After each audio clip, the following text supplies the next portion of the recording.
Circuit का शानदार question है ये, आपको सामने फिगर दिख रहा है। इसके दो पार्ट है।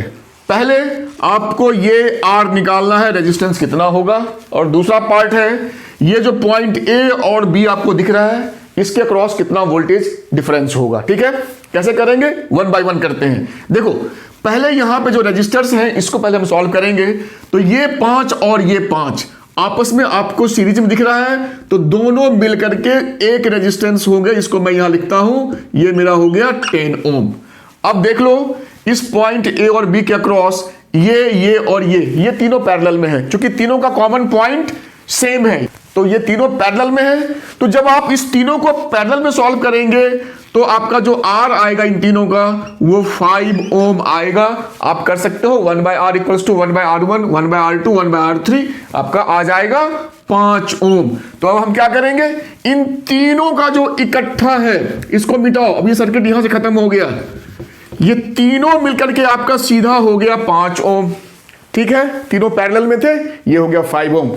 तो इतना बड़ा सर्किट अब आपका इतना छोटा हो गया, सिंपल सर्किट। अब देख लो यहां पे फिर क्या करेंगे, एक रेजिस्टेंस यहां और एक यहां, तो टोटल जो रेजिस्टेंस हो गया वो मेरा हो गया 10 प्लस R, ऐसा समझ लो, यानी R डैश ले लो, ये 10 और ये R, 10 प्लस R हो गया।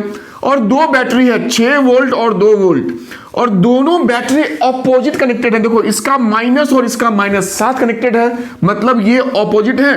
तो जो वोल्टेज हो गया वो 6 माइनस 2 मतलब 4 वोल्ट हो गया।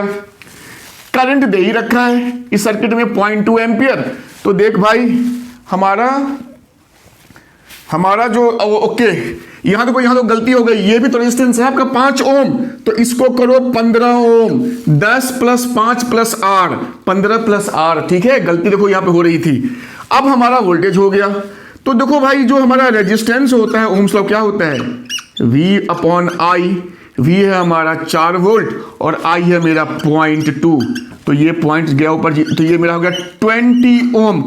नेट रेजिस्टेंस R डैश, तो मतलब हमारा ये हो गया 20 इक्वल्स टू 15 प्लस R, तो R हमारा हो गया 20 माइनस 15, 5 ओम आपका ये रेजिस्टेंस आ गया, कितना, 5 ओम आंसर।